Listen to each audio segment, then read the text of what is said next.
আসসালামু আলাইকুম বন্ধুরা, সবাইকে সিস্টার্স কিচেনে স্বাগতম। আবার একটি নতুন রেসিপি নিয়ে আপনাদের মাঝে চলে এসেছি। আজকের রেসিপি হলো মাছের পেটি রান্না করব, তো দেখতে থাকুন। প্রথমেই চুলায় একটি পাত্র বসিয়ে দিয়েছি, রেগুলার রান্নার তেল দিয়ে দিলাম, কুচি করে রাখা পেঁয়াজগুলো দিয়ে দিব আর পেঁয়াজের হাই দিয়ে দিলাম। পরিমাণ মতন হলুদ মরিচের গুঁড়ো দিয়ে সামান্য ভেজে নিয়েছি। পরিমাণ মতন আদা রসুন বাটা দিয়ে দিলাম, সামান্য পরিমাণ পানি দিয়ে দিলাম, স্বাদ মতো লবণ দিয়ে দিলাম, পেঁয়াজের হাই আর কাঁচামরিচ দিয়ে দিলাম। তারপর মশলাগুলো সুন্দরভাবে কষিয়ে নিয়েছি আমি।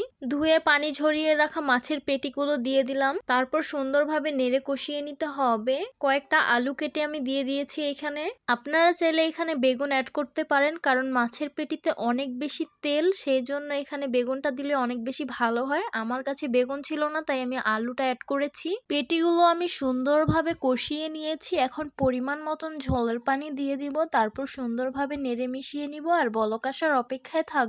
এই তো তরকারি বলক এসে পড়েছে, আমি এখন নেড়ে নিব। আর এই পেটির তরকারি হতে বেশি সময় লাগে না, হয়ে গেছে তরকারি। এখন ধনিয়া পাতা কুচি দিয়ে দিলাম, সামান্য নেড়ে নামিয়ে পরিবেশন করে নিব। এই তো মাছের পেটি সার্ভ করে নিলাম, দেখতে অনেক সুন্দর লাগছে। আর মাছের পেটি কিন্তু খেতে অনেক বেশি ভালো লাগে। মাছের পেটি রান্নার সময় কিন্তু আমি তেলটা কমিয়ে দিয়েছিলাম, এখন কিন্তু অনেক বেশি তেল বের হয়েছে। কারা কারা মাছের পেটি খেতে অনেক বেশি পছন্দ করেন তারা অবশ্যই কমেন্ট করে জানাবেন। আর যারা খেতে পছন্দ করেন না তারা অবশ্যই ট্রাই করবেন, এটা খেতে অনেক বেশি ভালো লাগবে।